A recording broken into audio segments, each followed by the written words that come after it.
So we'll return to taking the mind as the path. And I'd like to make just some brief comments because we have some, I think, very interesting material to look into after the session. Just this brief comment. A number of you have some, I think, quite solid background in the Gelug tradition or New Translation schools, and so you'll be very familiar with the kind of twofold division of Buddha nature. In Tibetan, Ranjing Nerik, the naturally abiding Buddha nature, which is always present. Of course, that can be interpreted in different ways, but the one standard interpretation is it's that emptiness of inherent nature of the mind, which is primordially the case, nothing to be added or subtracted, that's just the way it is. And it's because the mind is inherently empty that Buddhahood is possible. If our minds were inherently existent, it's perfectly obvious we have some sentient beings' minds, right? With mental afflictions. That would mean that we are inherently sentient beings and inherently not Buddhas. So if there are Buddhas, they would have to never have been like us, and we will never be like them.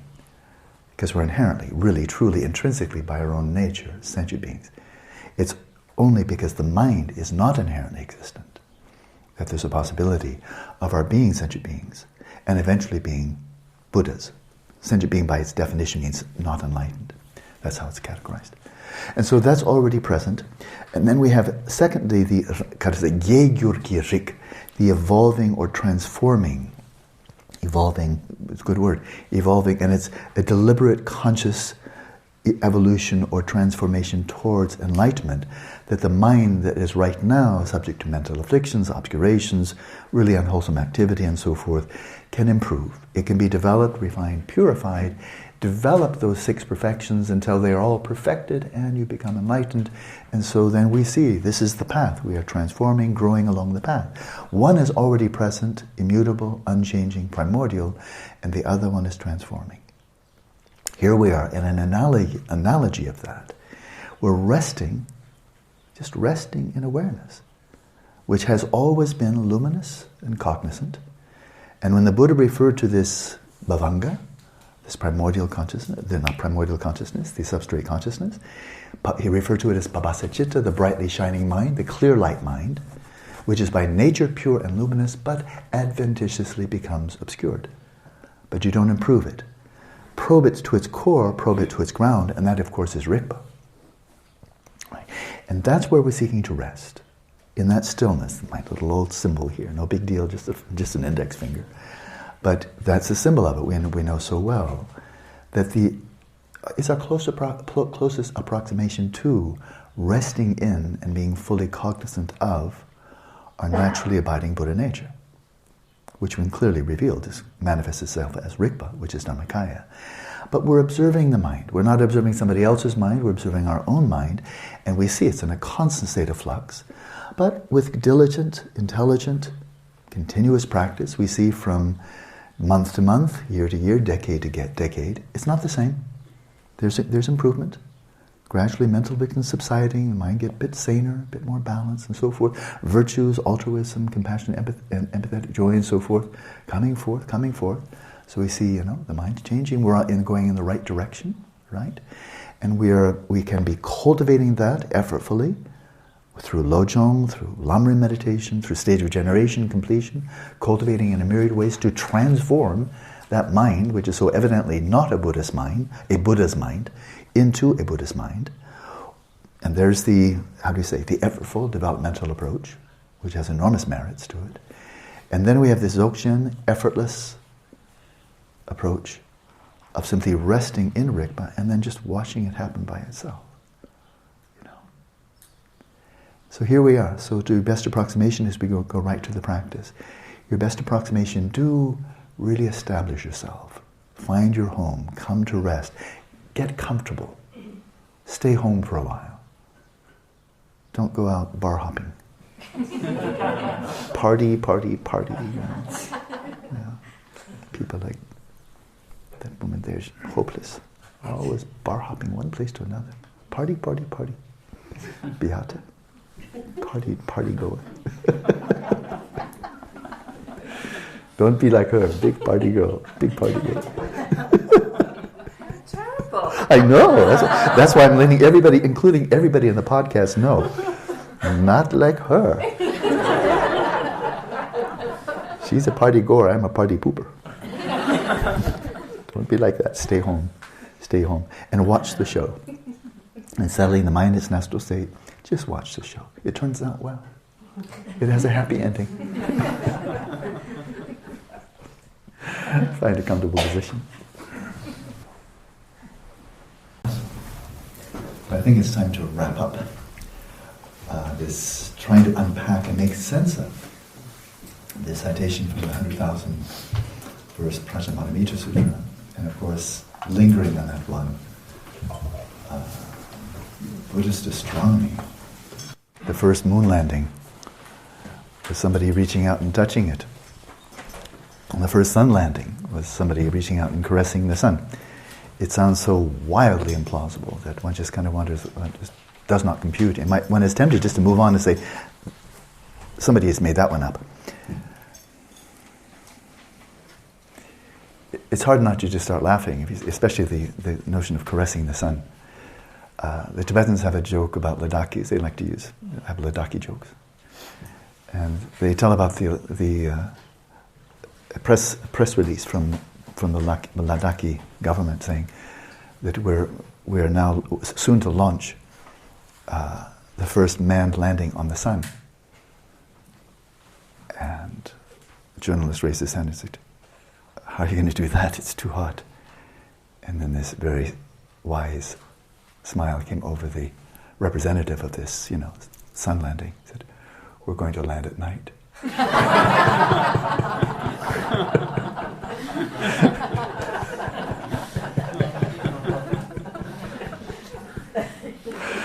So I really like. I've been telling that joke for years. I enjoy it every single time. And we laugh very rightly because it's just so wonderfully silly. And is reaching out and caressing the sun any less silly? That's the real question. But this, that Ladaki joke is not in the Prajnaparamita Sutra. It's not in the Digha Nikaya. It's not in the writings of Karma Chagmé. It's not taken seriously by brilliant minds for 2,500 years, taking that literally, and not just Buddhist. So what do we do about that? Well, the first point, I think, and we'll just do a little bit of walk down history lane here, is that very notion, and I'm going to back this up with a bit of Buddhist cosmology, just to give it some context, that'll come soon, is that we really feel, if you've been raised in the West, or let alone West, raised in Singapore and gone through secular education right through university, there's one story, we're very familiar with it. 13.8 billion years ago there was a big bang and everything else happened. And that's the one story. And if you're religious, then you have a lot of other stories. And if you're a fundamentalist religious person, then you'd basically just turn your back on science. And I did check, and it is truly 40% of the American public are creationists, believing in a literal interpretation of six-day creation. This is the United States, and they're about to vote somebody to become president. Wow. And more than 2/3 of regular churchgoers in the United States are creationists. More than 2/3. So that's sobering, really, because it looks like, they walk into the room of science and they just hold their nose, close their eyes and said, "I'm having nothing to do with this." Because we know what God said. God is infallible. God is omniscient. You're mere mortals, Stephen Hawking and so forth. What do you know? God knows everything, and God told us exactly what happened. That's the end of the discussion, and for many people. So there it is. So, but there's but the notion of there being one story, and there is pretty much one story for modern science. It's one we're all educated in. If you've learned astronomy, physics, chemistry, right through college and so forth, it's one story. We all know that, right? But that wasn't always the one story. If we go back to the time of Copernicus, there was one story, and that's for all of Europe. And it's the Abrahamic story. It's the Genesis account. And it's accepted by, of course, Jews. It's accepted by Christians and the Muslims. These are all three Abrahamic religions. They all accept the book of Genesis. They all look like they really are worshiping the same God. Different nuances, different emphases, and so forth. And it's one story. So for really all of European history for the last 2,000 years, there's been one story. It's the Genesis account. It's the Abrahamic story. And we have the Muslim interpretation, we have the Christian, the Jewish, but it's one story. And since the time of the Greeks, going back to Socrates, everybody east, starting from Turkey and going east, they're barbarians. They were a threat They really were a threat, right? The Turks, the Persian Empire and so forth, they were a threat. You don't go to learn from them, be afraid from them, because they can take over. They're barbarians, and Greece was civilization. Rome was civilization. Outside of Rome, barbarians. Within the Roman Empire, okay, civilized or getting civilized because of the Romans, right? So one story, we Eurocentric people are very big on one story and just don't even consider other stories because they're heathen religions or they're just religious nonsense, superstition and so forth. We're very big on one story. Remember what William James said about thinking there's only one narrative, only one story. Well, the story starts this way, and that is after the six-day creation, which everything was done, except one thing. Then, Genesis 2:7, then the Lord God formed a man from the dust of the ground and breathed into his nostrils the breath of life, and the man became a living being. And the woman came shortly after, and then God gave them their marching orders, be fruitful, multiply, and so forth, and the rest is history. But there it is, that's the story.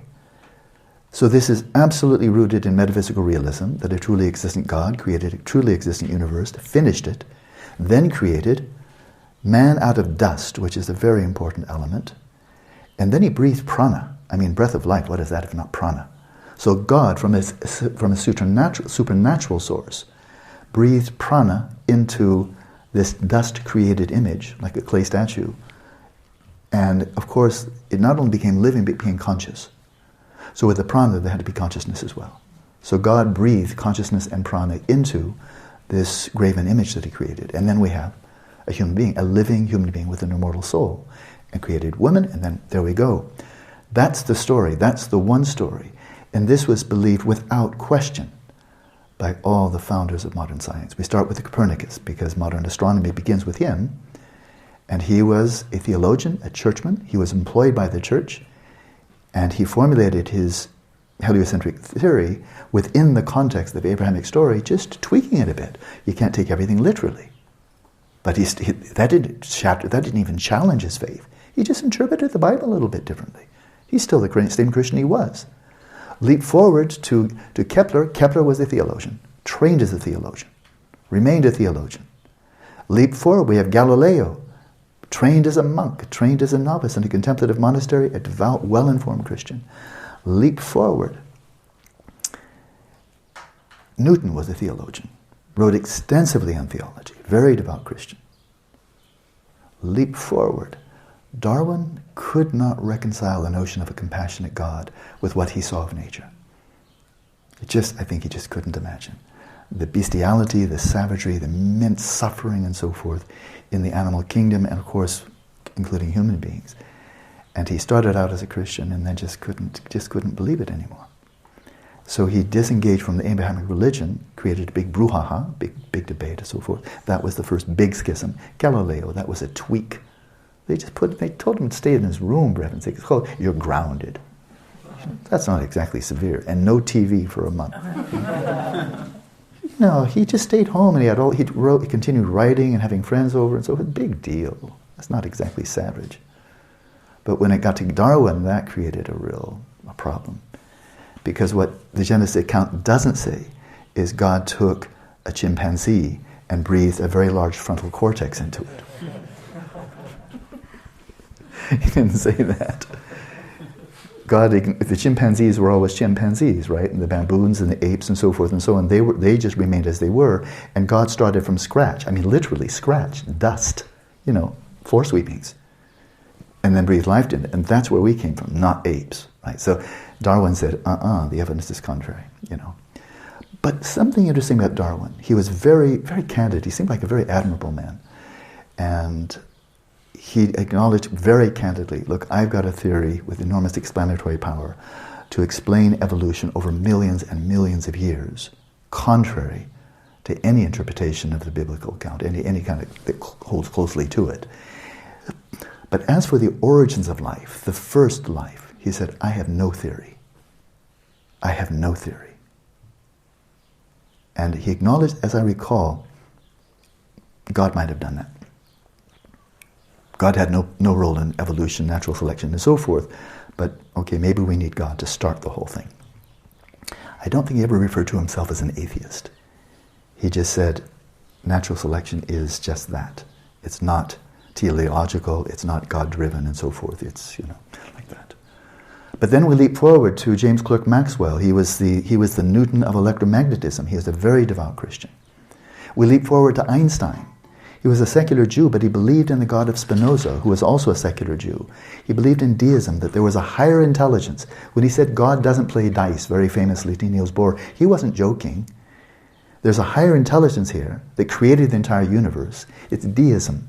Doesn't answer prayer, is not involved, not a person, but there had to be some higher intelligence creating all of this, and Einstein was also a metaphysical realist. It's out there. He's very biblical. It's just that God doesn't run things. But he was happy for God to start it. A higher intelligence. Spinoza's God, you can check it out. And he spoke very, very respectfully of religion. He said all scientists, all great scientists are deeply religious people. Not necessarily following an institutional church, but they have that drive. He said that. He was not anti-religious at all. Then we spring forward in this same trajectory to a man I didn't know much about until today. His name is Georges, I'm going to do the whole thing. Georges Henri Joseph Edouard Lemaitre. How's that? French people, geez, another American trying to pronounce French. Okay, Georges Lemaitre, I think that's okay. He's interesting. He lived from 1894 to 1966, so recent. He was a Belgian priest, a Roman Catholic priest, an astronomer, and a professor of physics at the Catholic University of Leuven, is that how you pronounce it? In Belgium, in Leuven, yeah. That's an interesting combination, right? I didn't mention that Mendel, Gregor Mendel, started genetics. He was a Roman Catholic monk.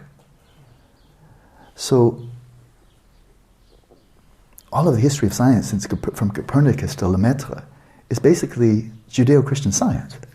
It's rooted in a worldview where God started it.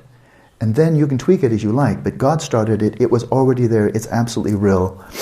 And scientists are representing or approximating a God's eye view. And so this fellow, Georges Lemaitre, he was very interesting. He was the one, I think it was about 1960, he proposed the theory of the expansion of the universe. That was his idea. And he also proposed what became known as the Big Bang theory of the origin of the universe. That fits in very neatly with the biblical account. That there was a void and then God started the whole thing a long time ago, 7,000 years ago. That's a long time for most people. We'll just stretch it out a bit. 7,000 years, 13.8 billion, what's a few years among friends? But it's the same principle. It's the same principle. It's still very Abrahamic. And who started the Big Bang? Ask him. I think we know. He's a Roman Catholic priest. He's not going to become a heretic. He never got excommunicated. He's Orthodox. He's just tweaking the Genesis account into the 20th century. And so he was the originator of the Big Bang theory, which is now just kind of like everybody knows that's true. And he called this Big Bang theory, he called it the hypothesis of the primeval atom, or the cosmic egg. Cosmic egg. So I guess God laid an egg. I'm not quite sure how that thing.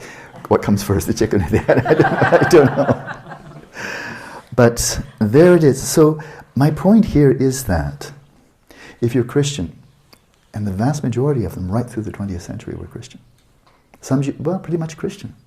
Not many Jews, some Jews. But they tended to be secular, like Einstein.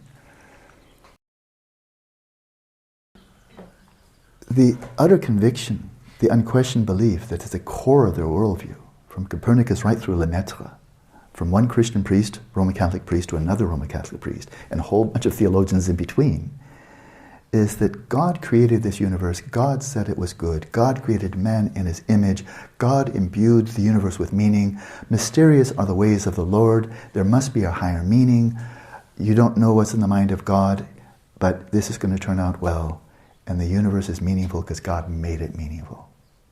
And human beings are in God's image and we have divine souls. And so it's okay. And moreover, God is the source of eudaimonia. And there's a path of salvation, of righteousness, and what comes after this life. If you're a faithful, virtuous person, you have faith, it turns out well. So that's very livable. You've got eudaimonia, you got hedonia, you got some really cool science, But now what happens if you take God out of that equation? What if you just chuck out God? And that's everything God does. I mean, man created an image of God, throw it out. That there's a compassionate field that permeates the whole world, throw it out. That there's meaning in the universe, well, there's no God, then there's no meaning in the universe. What happens if you just throw that out? What happens if you take this, basically a new denomination of Judeo-Christianity called modern science, and then you gut it? You take out the divine, you take out spirit, you take out the sacred, you take it all out, you take out subjectivity, all subjectivity, and you're left only with a world of services, total objectivity. What do you have then? When you have Judeo-Christian science evolving over 400 years, but you pluck out its heart, God, the soul, the divine, blessings, salvation, miracles, divine intervention, the whole thing, you just pluck it all out. What happens? What do you get? Well, here's what you get. Stephen Hawking said this wrote it in 1990, he said it, and I have the source here in 1995. Here's Stephen Hawking. What's this Judeo-Christian vision that's evolved over 400 years through science look like when you pluck God out? And pluck out the human soul, so that, as Stephen Hawking says, the mind is simply, the program of the brain. Destroy the brain, there's no mind, you're finished, you're terminated. So what's it look like? Here's what he says, and I quote him verbatim. The human race is just, I have to say this slowly, the human race is just a chemical scum on a moderate-sized planet orbiting around a very average star in the outer suburb of one among 100 billion galaxies. We are so insignificant that I can't believe the whole universe exists for our benefit. That would be like saying that you would disappear if I closed my eyes. So God breathed the breath of life into dust. Take out God, and you've got chemical scum. Because that's what dust is, with no prana, with no consciousness, no Buddha nature. And we are the stuff of stardust. We are stardust. We are chemical scum. If you're a materialist, that's it. So, when you fall in love and you have a big romance, you should address, I really, for chemical scum, I really, really like you. Do you like me too? Is that what you felt? Here's the chemical scum that just captures my heart. It does take the romance out of the universe. Tall, short, fat, skinny chemical scum, but when you're all said and done, it's chemical scum. So that's for us, we're chemical scum, an accidental byproduct of complex amino acids and so forth and so on.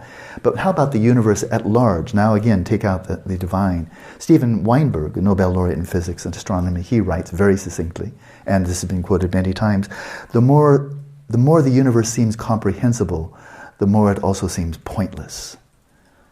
This whole Judeo-Christian vision, starting with Copernicus and culminating, let's say, in Lemaitre, with no God, it's just pointless. It's meaningless. And the more thoroughly you understand it, the more meaningless it appears. A big mindless machine grinding on, going nowhere, except for maybe just whimpering out and going cold. But then how about life on our planet? And so Darwin's story, however it started, there's been evolution for 13.5 billion years, something like that. So what's the nature of it? What's that feel? Well, what's happening with evolution from single-celled organisms to us? Stephen Jay Gould is an eminent, the late Stephen Jay Gould, eminent, very distinguished evolutionary biologist, speaks for the mainstream, and he writes, and I quote, "Evolution is purposeless, non-progressive, and materialistic." So that's the world we're left with. That is the world of scientific materialism. And people defend it as if it's a wish-fulfilling jewel. The allegiance to this vision is amazing. Okay? Now this morning I had a treat. I kind of bumped into Thomas Hertog. Not in person, of course. But remember, he was the one that co-authored that paper by Stephen Hawking, that there is no objective, definitive, single story of the universe that actually happened, but all possibilities of histories of the universe are coexistent, simultaneously present in a superposition state. And the history that rises up to meet you, which is true relative to your questions and system of measurement, arises out of that when you make a measurement. But there is no real history of what actually happened. No one story. No one story. So this is Thomas Hertog. Well, I checked him out. He got curious. Well, who is he? Because I know everybody knows who Stephen Hawking is, but who's this Thomas Hertog dude? Well, it turns out he's not very old, middle-aged man. He's a Belgian theoretical physicist, and he teaches right there at that same university in Belgium that Lemaitre was, University of Leuven. So I watched a 16-minute YouTube account. It was a TEDx talk that he gave this morning. And I was just about to stop watching because it was the same old, I'd heard it so many times. And then he made one comment. He said, I got to write that down. And they made it, I got to write that down. And so he really perked my interest about halfway through. Listen up. He is a close colleague, and he did research. He taught for a while. He did research at UC Santa Barbara, my hometown, as well as CERN. So he's very distinguished, worldwide reputation. Very solid physicist, no question about that. Here's what I wrote down from his TEDx talk this morning. I think you'll enjoy it. Whether or not we exist seems, in the Big Bang Theory, so just assume that starts with a Copernicus. It's a smooth trajectory. Copernicus to Lemaitre, theologian to theologian, with lots of theologians in between. Whether or not we exist, we, human beings, exist, seems in the Big Bang Theory completely irrelevant. I mean, the first 6 days was a done deal. Whether God breathes life into a bit of dust, I mean, the rest of the universe won't care. All the stars and planets and so forth, our planet, all the other life forms, would they even notice if we never showed up? No environmental degradation and so forth. So we're just irrelevant. Whether or not we exist, completely irrelevant to all other species, to the planet, and to the entire universe. Completely, absolutely irrelevant. But there's one catch. The Big Bang Theory does not explain how the universe came into existence. That is, it said it happened, but if you have a theory about something, you should be able to explain how did it happen? What were the causes? Just like mind. If mind exists, then what did we do? Where did it come from? Where is it located? Where does it go? Then you have a theory of mind. But if you have no idea where it came from, then you have at best an incomplete theory. Or you have no scientific theory at all. So he's saying, well, we have a theory about the Big Bang, but no theory, I mean, not a clue. What caused the Big Bang? Lemaitre would probably almost certainly say God, of course. But if you don't believe in God, then you just don't even have a scientific theory that's in any way complete. That's for the universe. Secondly, there's no scientific theory for the origins of life. Lots of theories, they all mutually contradict. None of them are testable. So you may as well have none rather than many that all contradict each other and are not testable. So that is none. And then origins of consciousness. In the course of evolution, or in the course of the development of a human fetus, no theory.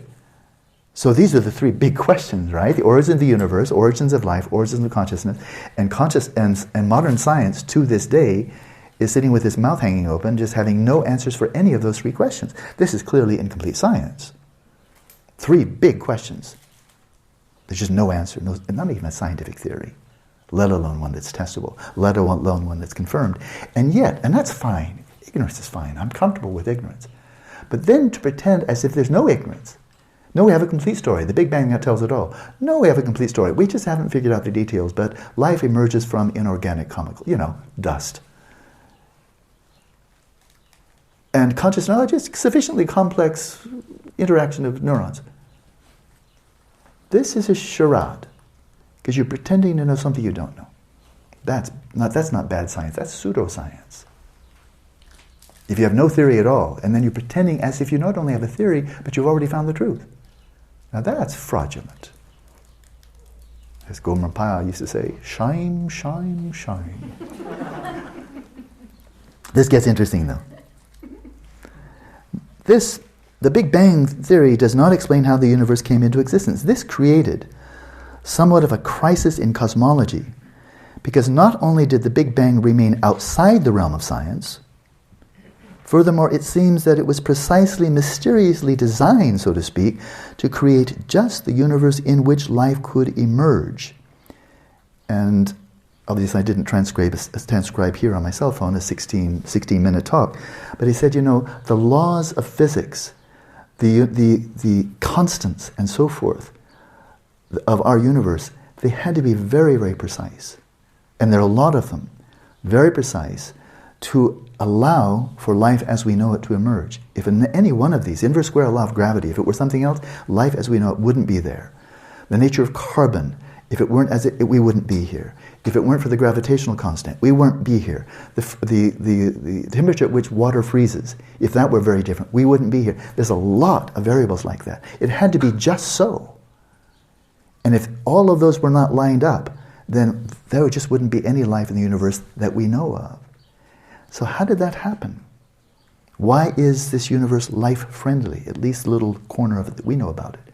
Because there were many, many variables that had to be just so, as if, he says, and this is a physicist, of course, it's precisely, mysteriously designed, so to speak, to create just the universe in which life could emerge.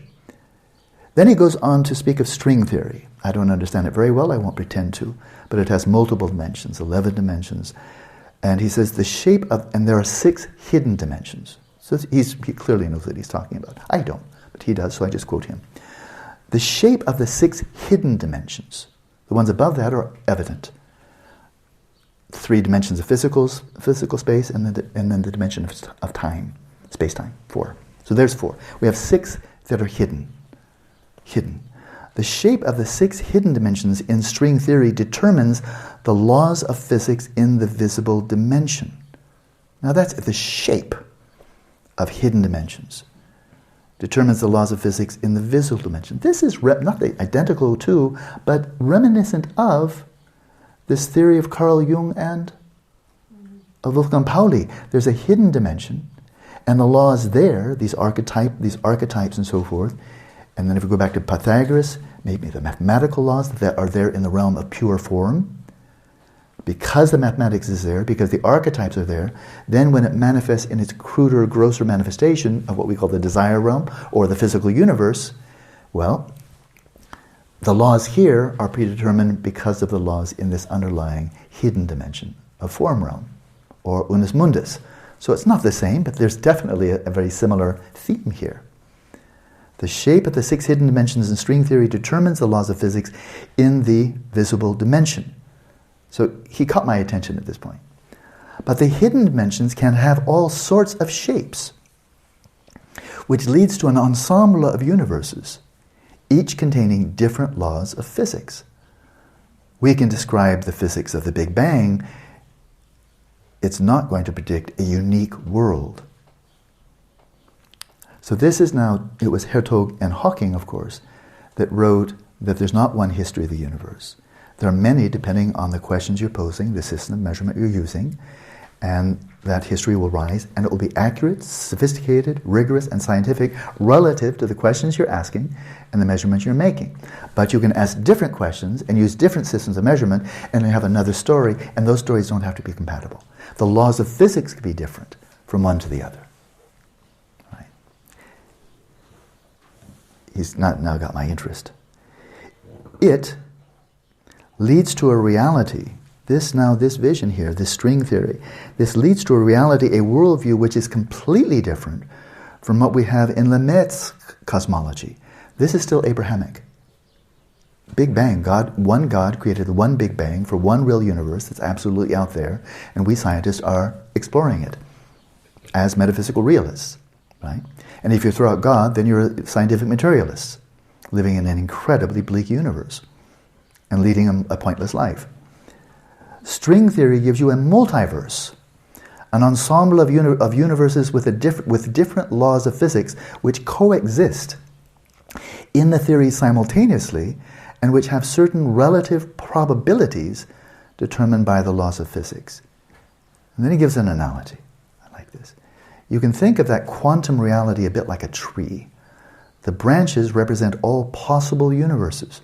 So we can see he really was that co-author with Stephen Hawking. Possible universes right now, possible universes. Depending on the questions you pose, the system of measurement you use. Right now, possible. Multiple ones. Rising from a superposition state on the basis of your observations, but also for the whole past. Multiple possible histories of different universes, coexisting simultaneously and mutually incompatible because they're operating under different laws of physics, right? And all of this relative. So this is now what I called earlier general theory of ontological relativity. It's not just desire realm and form realm. It's everything. Everything, whether you live in the form realm, the formless realm, whether you live as a preta, an animal, a hell being, or a deva, you're making measurements, and the reality that rises to you is relative to your observations. That's not just desire realm, form realm, and archetypes manifesting here. It's everywhere, which gives rise to the Madhyamaka constant, the invariable across all cognitive frames of reference. Madhyamaka, Kala Chakra system says this explicitly, there is no one definitive description of the universe anywhere. Not in Abhidhamma, not in Dzogchen, not in Kala Chakra, not in Hinduism or Christianity, not in modern science, not in string theory, not in quantum theory. There is no one definitive, actually, truly right account of an objective universe out there, because there is no objective universe out there existing in and of itself. So there's no one right story. And whether it's Buddhist or atheistic, there's still no one right story. And some stories are false. I mean, people just make up stuff. That's not a true story, just making up stuff. So, you can think of that quantum reality a bit like a tree. The branches represent all possible universes, and these are not just stories, make-believe, fantasies. These are universes that are based upon questions, rigorous measurements, sound inference, and proceeding. So this is not just storytelling. Modern science, the 13.8 billion years, that's not just a story, some fiction somebody dreamed up. There's a lot of very, very good science. Precise measurements, brilliant intellect, fantastic mathematics. So we should not denigrate this as just a story somebody made up. The branches represent all possible universes in our observations. And he interjects here, we are part of the universe. So we are part of that tree. Suddenly we don't look like chemical scum anymore. And suddenly it doesn't look like our existence is totally irrelevant. Because we're part of the tree. We're bringing human existence back into nature rather than leaving it out, which was crazy. Because it's describing a universe that doesn't exist, one that's empty of mind. I mentioned that before. The branches represent all possible universes, and our observations, we're part of the universe, so we're part of that tree. And our observations select certain branches and thereby give meaning or give reality to our past in a quantum world. So rather than someone else, some divine being out there, some inherently truly existent being out there, creating the whole thing and then adding us as a glorious footnote, he said, our observations select certain branches. We select this universe, that universe, and thereby give meaning. So we're not relying on God to give meaning to the universe. We give meaning to the universe by our questions, by our measurements, what we do with the information we have. And we thereby give meaning or give reality to our past, not just to the present, to our past in a quantum world. Quantum theory indicates that we may not be mere chemical scum. So you can fall in love with each other all over again. You're not, I love you even more, you're not chemical scum. Jeffrey, I love you. It's much nicer. The wedding ceremony is much nicer than and now I'll bring this chemical scum with this chemical scum. Do you agree to unite and create more chemical scum? Not a very nice story. No poetry there. Quantum theory indicates we may not be mere chemical scum. Life and the cosmos are, in the quantum theory, a synthesis. Rather than life just being an accidental byproduct and we are totally irrelevant, life and the cosmos are in the quantum theory a synthesis, and our observations now give, in fact, reality to its earliest days. So if you'd like to listen to a 16-minute talk that starts out boring and gets really, really interesting, you can find it out, YouTube, TEDx. So that's how I started my day. And now we finally come back to Buddhism. Stroking the moon, caressing the sun, and there's background information here. We got to go to background because it's much worse than that. If you think that was a blip, that was an editorial error. Sun is the word sun is a lot like the word dog, and it actually meant stroking a dog. It'd be nice to do that. Scholars like to do that. And the moon, well, that's actually like cat. So all it says, you can stroke a cat and a dog. And now we're finished, It'd be really nice to do that, but there's no truth to that at all. But this is the tip of the iceberg. I mean, the problem is much deeper than a line item in the Digha Nikaya or the Perfection of Wisdom Sutras. You want to see how deep this really is? How deep the problem goes? Here we go. The Buddha's description of the universe appears to be fundamentally incompatible with that of modern physics and astronomy. And I'm going right back to only the Pali Canon here.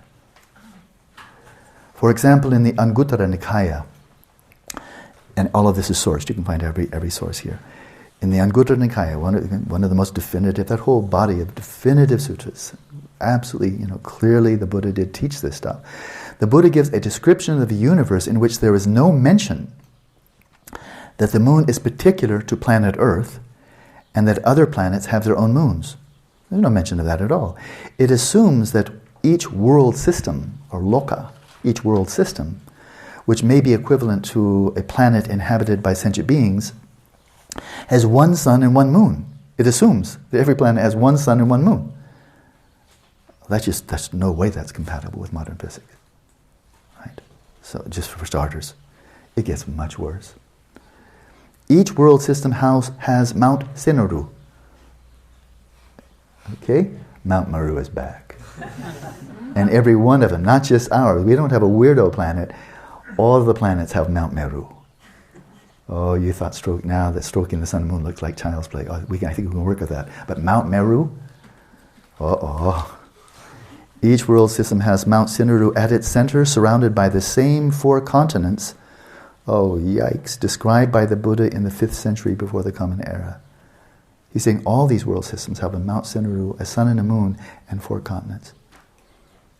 What do we do? This is getting terrible here. Buddhist tradition and modern astronomy both present the universe as vast in time and space, with countless planets, or world systems capable of supporting living conscious organisms. But the differences between the detailed descriptions of planets are obvious. So we got a big problem there. Where's Mount Meru? We've climbed Mount Everest, K2. Who has ever climbed Mount Everest? How high was it? Where was it?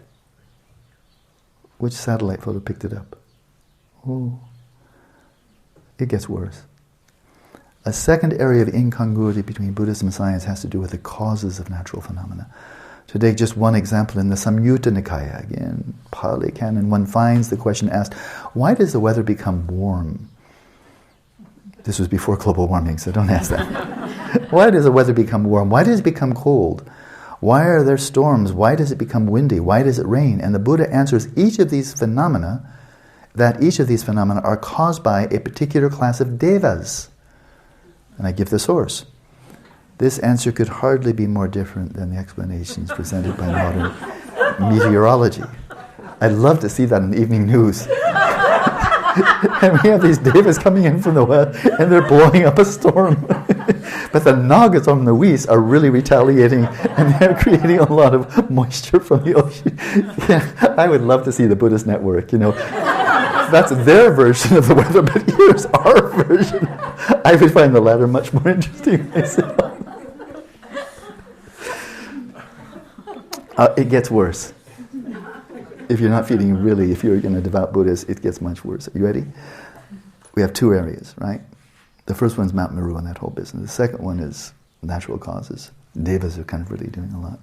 And the third one, this gets really bad. A third area of incompatibility between Buddhist and scientific descriptions of the physical world has to do with history of our world and other worlds as explained in discourses attributed to the Buddha. It's again Pali Canon. The early canonical texts speak of past Buddhas.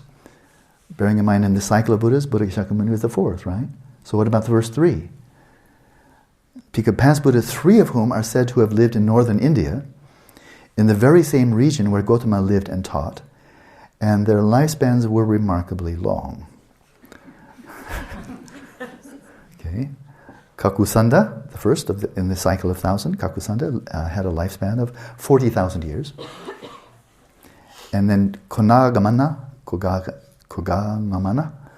30,000 years. He was the second in the cycle, 30,000. Kassapa, the one just before the Buddha, 20,000 years. And our Buddha, Gautama, who volunteered to appear in our world at a time of spiritual degeneration, lived for only 80 years.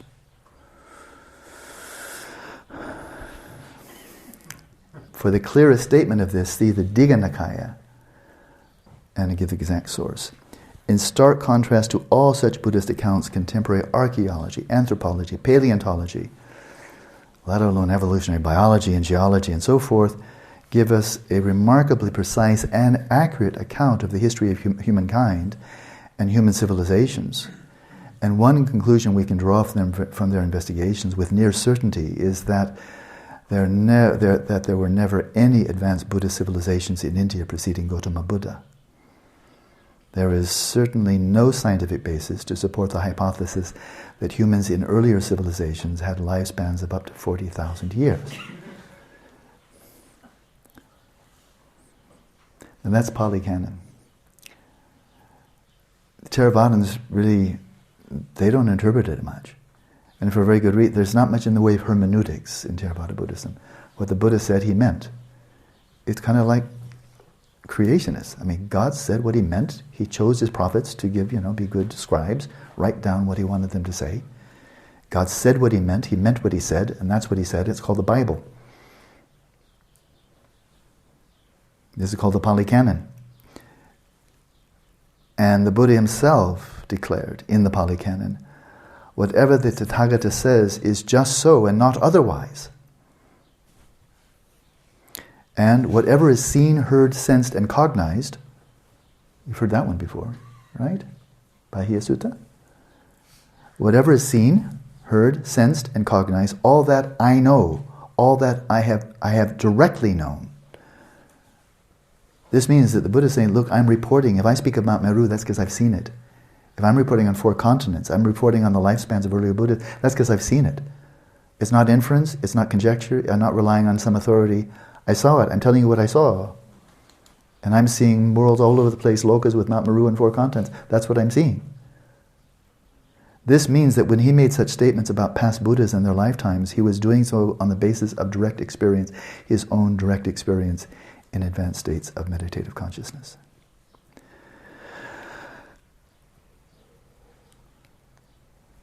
So if we are following and taking as the one story that has any credibility, this is not just scientific or kind of religious fable, superstition, hocus pocus, mumbo jumbo, claptrap.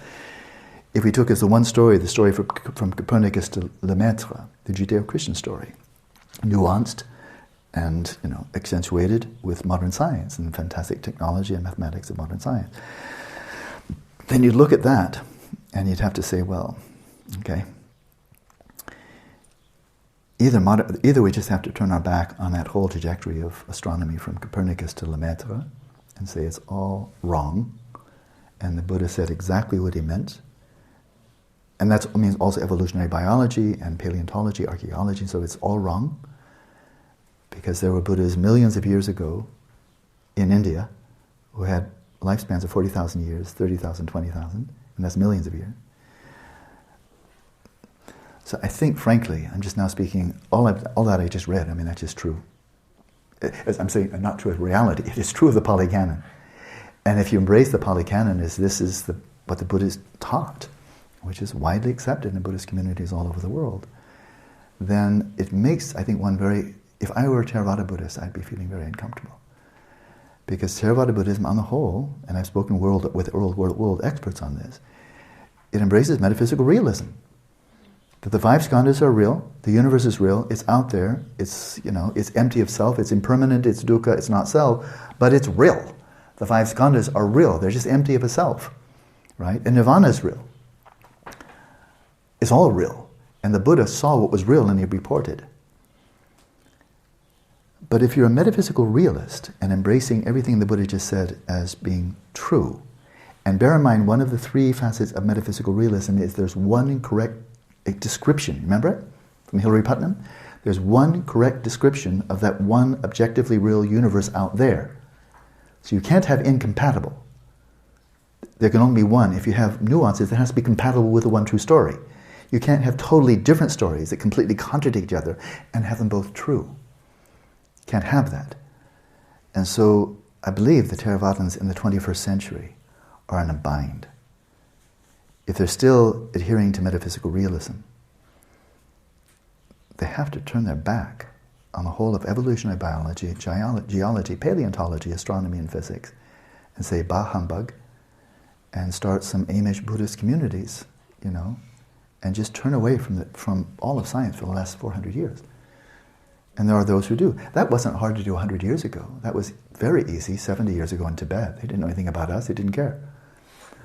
But now the Tibetans and the Thais and the Chinese and the Indians and the Sri Lankans and so forth, all of them have been exposed to modernity.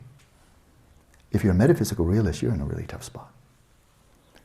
Because either then you say, well, look, as it's stated there, the scientific evidence is enormously compelling. It's brilliant work. But does this mean that the Buddha was delusional? Or that other problem makers, vandals, got in there and added all this claptrap in the midst of the brilliant teachings of the Buddha? And we have to do an apologetic kind of thing that some modern secular Buddhists are very happy to do. They take their meat cleaver out and just chop out anything out of the Pali Canon that is incompatible with modern science, because they're metaphysical realists. And most of them have hardly any training in science at all. So that's one way. Be a secular Buddhist. Just take a meat cleaver out and come to the Pali Canon and say, the Buddha never said this because that's not true. Whack! And whack! And then after you've dealt with Mount Meru and the earlier Buddhas, you just start keep on going like in a mad frenzy and whack out karma or whack out reincarnation or whack out the Four Noble Truths, whack out enlightenment, and what you have is Buddhist-inspired psychotherapy. And then you call that secular Buddhism. No, that's completely whacked Buddhism. Whack as in a beef carcass that you chopped up into hamburger. To call that a secular cow, it's not a secular cow, it's hamburger. It's not cow at all. You threw out all the vital organs. This is fat. And if you eat modern hamburger, it's included with pink slime. That's a very special kind of hamburger. It sounds really yummy. So what to do? Well, let's pay attention to all of that whole trajectory. Take seriously, and if I found some wacko, weirdo, fringe physicists who are coming up with these kooky ideas, and I'm trying to save Buddhism on the basis of that, say, oh, give us a break. But John Wheeler was not wacky, kooky, and Anton Seininger, and Paul Davies, and Andre Linde, and Stephen Hawking, and Thomas Hertog. I'm not saying they're infallible. I'm not saying we need them to save Buddhism. But I'm saying these are really first-rate scientists. And they're telling us that whole story of metaphysical realism, there being one truth, and that human beings are totally irrelevant, is false. Never been true. It's only one story. And it's a story that is true relative to us, and we are important, because we created the story. And it's based on our observations, and that universe came into existence because we invoked it. By our questions, which are physical questions about a physical universe, our measurements, which were physical measurements about a physical universe, surprise, surprise, we come out with a physical universe. If you add God, it's okay. Take out God, and you have this meaningless, purposeless, bleak, sterile universe in which we are irrelevant chemical scum. And that's what scientific materialism gives us today. So when Yangchen Rinpoche, after giving some Dzogchen teachings, incredibly brilliant, we basically finished with him. And then he sat back, and I paraphrase here. Amy will correct me if I say something wrong, because she's doing transcribing. He said, well, we've dealt with the important stuff. Now let's just have some fun. Right? And then he took us on a tour. This great Vidyadhara, who's demonstrated his siddhis on multiple occasions. He's a real deal. Realized Rigpa. My own teacher, Gyatso Rinpoche, said he's a chief Shamatha, a chief Vipashyana. He realized Rigpa. He's the real deal. So I'm just saying what I've heard, but I certainly believe what I've heard. So he said, well, and then he took us on a tour of Mount Meru and the 4 continents, and then multiple world systems. And he also commented that Longchen Rabjamba, he like the Tsongkhapa for systematizing all of Dzogchen, that Longchenpa himself had visited Mount Meru and was doing measurements. Right? Doing measurements. How big is it at base? How high is it? And so forth. And the 4 continents and the concentric rings of oceans and so forth. He was observing all of this and He was like the Lewis and Clark expedition of Mount Meru. You know, he was exploring and drawing up what he saw. And he had as an escort Saraswati. I thought that was awfully nice of her. She was his tour guide, right? Yeah, I'm just speaking modern. Tour guide. Very nice. I'd love to have her as my pure guide. Because she's a musician as well. You get musical accompaniment. And so I asked him. So I've heard this story, but he gave it in real precise detail. Real precise. And how this is true of multiple world systems all over the universe, you know. As it said right there in the Digha Nikaya, I think it was, one of the Nikayas, that this is true of all these world systems. There's a sun, a moon, Mount Meru, 4 continents. That's the standard template, and then each one is populated by multiple types of sentient beings, in which case there are human beings all over the universe. Not just here, no, human beings all over the place. So I asked Yangtze Rinpoche, who's not speaking about this as like it's poetry or like it's allegory or let alone like it's superstition. And I asked him, who sees this? Who sees this? I mean, the Buddha himself said he saw it. He said, I reported what I saw, and that's what he said he saw. And I said, what degree of realization do you have to see this?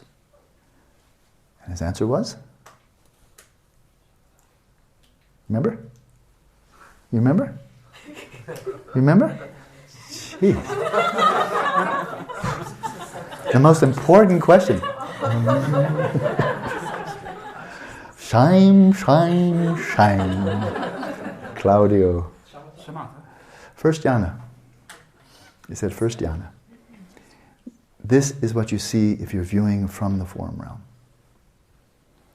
Different set of questions, different measurement system. Different reality that rises to meet you from that different set of questions and the different measurement system. Purely mental consciousness, but you're seeing form. It's called form realm because there are forms.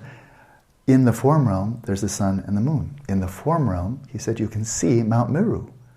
And you can see its different strata. It starts in the desire realm, it goes up to the form realm, up to the realm of Indra. And beyond that, realm of Brahma, up in Indra to the desire realm, the peak of the desire realm. Beyond that, above Mount Meru, goes the form realm. And you can see all of that, and all of these levels, all these stages. And you can see all of the 4 continents, and you can see all of this. But that's what you see from the perspective of the form realm. The Buddha never said, oh, by the way, if you hop in a boat, from Goa and head west, you'll bump into the northern continent. He never said that. Karma Chagmé never said, if you hop in a spaceship and travel 93 million miles, you can reach out and touch the sun. He never said that. This is from the form realm. This is the sun and the moon as they appear to you from the form realm. The 4 continents, the Mount Meru, from the form realm. And apparently, Nagarjuna witnessed this as well. Nagarjuna, I think, went to the northern continent, and so forth and so on. Descriptions are just totally different than anything we have from our, satellite photos and so forth and so on.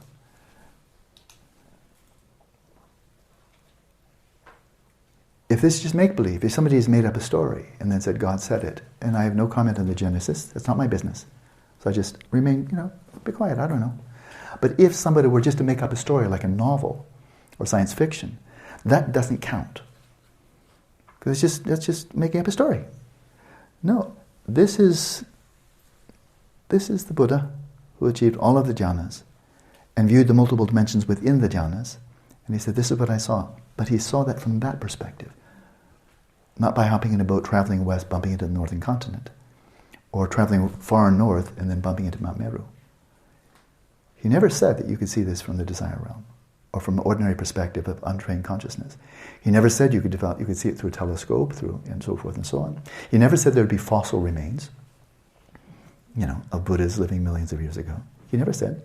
He said, this is what you see from the form realm. And other people can also replicate the same measurement system by achieving jhana, and then you can check this out for yourself. That's what Yangtze Rinpoche said, and this was like less than a year ago. Yeah, less than a year ago.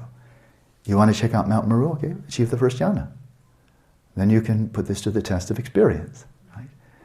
So it's not a matter of belief system, or I have faith in the Buddha, therefore I'm going to see something, or I'm going to have a divine revelation, or Buddha's going to show me something. It's just shift your perspective, shift your system of measurement, and you see a different reality. And there can be multiple. There can and there are multiple realities. They coexist simultaneously, and they can be incompatible. Right? So from the form realm, you can reach out and touch the sun and moon. No big deal, because they're not 93 million miles away or 237,000 miles away. They're not from that perspective. So this is where metaphysical realism really strikes home like vehemently, because for all of our education in the West, we're just told, hey, this is the sun, and I think it's 93 million miles away, and this is what's happening there. And we have an enormous amount of data to back up what we're saying. This is not speculation. These solar flares, this is the temperature in the core, this is the temperature on the surface, these are the type of nuclear reactions taking place. It's made of helium, it's made of hydrogen. I mean, they've really nailed it. You know, my brother-in-law is an astrophysicist, and he worked on the sun, which leads to a story. And that is back in about 1973. You have no idea what's coming up. When I was living in Dharamsala, I was about soon to become a monk, enter the Buddhist school of dialectics. But I moved out of the Dalai Lama's doctor's home and moved into the Tibetan Medical Center, just for a while before I became a monk and moved into the monastery. And my teacher for about a year was one of the two chief astrologers for the Tibetan Astromedical Center. They had two, and they would write up the ephemeris for each year, enormous amount of arithmetic that went into it, and describing each day. It's an ephemeris. Each day, the positions of the planets and so forth and so on, great detail. And of course, it's rooted in the notion that the Earth in the center and the sun and moon go around, of course. That's the Abhidharma vision. That's what it looked like from the form realm. You know, the laws of physics are different in the form realm. People can fly. And they may be able to manifest that by using the nimittas in the desire realm. But what's it like there? Different set of law of physics, that's for sure. So my brother-in-law was working on his PhD in 1973, I think it was, at UCLA in solar physics, astrophysics. And he wrote to me, my sister wrote to me, that they're heading off to the East Coast, it was Connecticut, because there's going to be, you can check the date, but it had to be right around 1973. They wrote to me and said, well, my sister and her husband were heading off to the East Coast because a full solar eclipse was predicted, and of course with tremendous precision. They don't know to the second when it's going to start. And my brother-in-law went out there to observe as a scientist. It's a nice opportunity to observe a full solar eclipse. So I just mentioned that to my teacher. He wasn't teaching me astronomy much or astrology. He was teaching me language. So I taught him English. He taught me Tibetan. We had a buddy system. So I just mentioned to him that on such and such a date, my brother-in-law, a solar physicist, was going to be observing a full solar eclipse. Well, my language teacher was a Tibetan astronomer-astrologer, no telescopes, but they, like medieval astrologers. They had very good mathematics, and they could predict, European medieval astronomers could predict solar and lunar eclipses to the day. They were good. Considering they had no telescopes, that's really not bad at all. And so it was analogous to that. Not the same, but analogous. Well, it is a true statement, it turned out to be true, that they would spend all year, he and a colleague of his would work independently, writing up the ephemeris for each year, from year to year to year. They would do it independently, because you can always make a mistake. They would then compare, and if there are any discrepancies, then they work it out and make sure that they had, the right one. And so that was his full-time job all year, was just to do all these mathematical calculations about the relative movements of the sun and moon, the planets. And so when I told him that on such and such a date, my brother-in-law was going to be watching this solar eclipse, he said, so he checked his books and said, oh, that's interesting. We predicted that too. In our books, we've also predicted a full solar eclipse. But he said, you won't see it from here. And of course, he's speaking in Dharamsala in India. He said, you won't see it from here. It won't be visible from where we are. When it actually occurs, it'll be nighttime here, so we won't see it. But you'll see it from the northern continent. From the northern continent. One of the four continents, on the opposite side of India. India is the southern continent. The northern continent, you can observe it from there, but we won't be able to see it. That I thought was intriguing. So it seems spatially, now that's just true. What I just showed you was a true story. No reason to make up a silly story like that if it's not true. But I found it interesting. And lo and behold, of course the solar eclipse took place. But I got thinking about that. And it seems quite, based on that, it seems quite plausible that in the spatial location of North America, in that space, that's coexistent. There's the northern continent as described in the Buddha Suttas. And if you want to read about it, it's very different from North America. With maybe it's at one point debatable. It said that in the Buddhist classical scriptures, it said, you remember, that the inhabitants of the northern continents are really egoless and have no sense of personal possession. And I kind of find Americans like that, don't you? No? Well, okay. I tried. No, it said they have no sense of personal possession. I've learned of one Indian Native American tribe. Apparently that was true of them, but not of the European settlers, of which I'm a descendant. But it occurred to me, maybe it's very clear that India is in the space of the southern continent, because it's called the southern continent. That is, the land of India is in the southern continent. It's not equivalent to, but it's in the southern continent, that's for sure. Jambudvipa, southern continent. So we know where the southern continent is, where India is. And then the northern continent would have to be on the opposite side, and that would be where North America would be, in the space of North America. And then you'd have the eastern continent, that would be where Europe is, and then you'd have the western continent, Lemuria, or the Pacific Basin. Space. No real correspondence with even soil, even a continent, because a lot of it is just ocean. No correspondence in shape. The Buddha gives precise dimensions and depictions of the shape of each of these continents. Nothing would be remotely like the shapes of the continents that we're all familiar with. But if that's the case, this is now speculation, it's about dinner time, so we'll run away. But southern continent here, northern continent here, North America over here, east continent, western continent.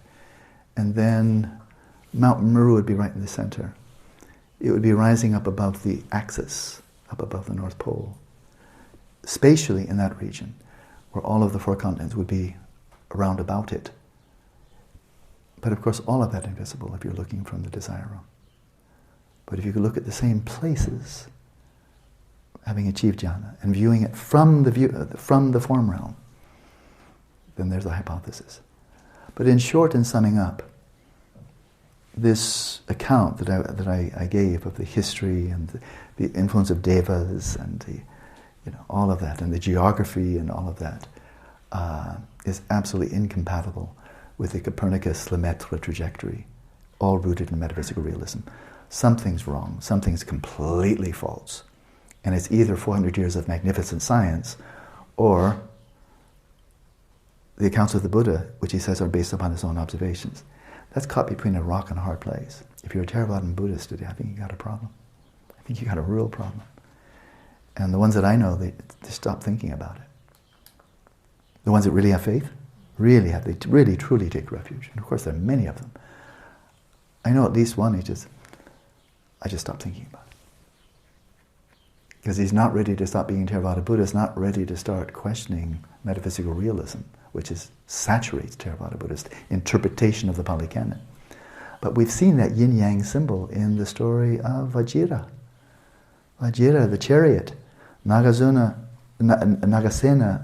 the dot of maybe it's not just person who's empty, maybe all phenomena are empty and come into existence only by the power of conceptual designate. There's just a dot of Madhyamaka, a perfection of wisdom, that expands into the full scale in the perfection of wisdom, the Heart Sutra, the Dhammakantra Sutra, the Madhyamaka, and Dzogchen and Mahamudra. Right? But this is now no longer implausible. You can reach out and touch the sun and moon if you're in the form realm, viewing them from the form realm. If you've achieved jhana, you may be actually see. You'll have a different history. It's not one true history.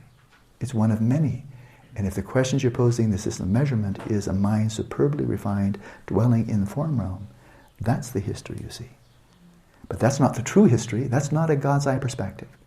That's not the absolute perspective. No, that's just anyone who gets access to the form realm. He happened to be a Buddha. But others have witnessed this. And all you have to do is access to the form, and that's what you see from that perspective. They're incompatible totally. And on a final note, one thing cannot possibly be a wave and a particle. Basic physics. You look at what are wave properties. They're extended out through space, they display wave characteristic, wave interference patterns and so forth. There are waves, and then there are particles, and particles are totally different. They're not spread out over space, they do not display, they're just not waves at all. So it's like a giraffe and a tomato. You can be a giraffe or a tomato, you just can't be a giraffe-a-mato. They call it wavicle, but you just can't be a wavicle. You cannot possibly be a particle and a wave. Not possible. Every scientist knows that, any physicist knows that. But if you measure light using one type of apparatus, it's perfectly clear that photons do exist. Overwhelming evidence. And you know a lot about them. My mentor in physics, Arthur Science, that was his whole field, quantum optics. He studied photons. That was his deal. There's enormous evidence there. But then, of course, the whole wave theory of light, that light consists of electromagnetic fields traveling through space at the speed of light. There's enormous evidence there. Use one system of measurement, and life is clearly, unequivocally, objectively a wave, displaying all the properties of wave, interference patterns and so forth. Use another system of measurement, life is unequivocally, definitely, objectively particle. And one thing cannot be a particle and a wave. So then we can ask, if you're a metaphysical realist, well, that's all very well, but what is light when nobody's looking? What is light when you're not using any measurement system? What's light really, objectively, from God's perspective? And the answer is resounding silence. That is a meaningless question for which there is no meaningful answer that can in any way be corroborated or refuted. And that was, who wasn't it? Anton Zeilinger. It's a meaningless question. It will take you nowhere. And Heisenberg says, do not attribute existence to that which is unknowable in principle. The nature of light, independent of any system of measurement, is unknowable in principle, therefore no reason to call it existent. So what's the true history? What's really going on? Was it a big bang and all of that story, or was it this story? What's really going on from nobody's perspective? And it's the same answer. The one invariant across all cognitive frame of reference is they're all empty of inherent nature. That story in the Pali Canon, the story of Copernicus to Lemaitre, all empty of inherent nature. They do not exist out there. They arise in an illusory fashion relative to your system of measurement. And they may be true, objectively true. That's why Prasangika says, yes, there is an objective physical universe, but not just one. Which one is arising relative to your system? And you as an observer are empty. Your process of observing is empty, and that which you're observing is empty. All equally empty. So now you can be happy.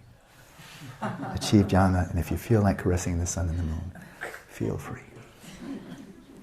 Okay? Oh, now we can move on in the text. Enjoy your day. Toodaloo.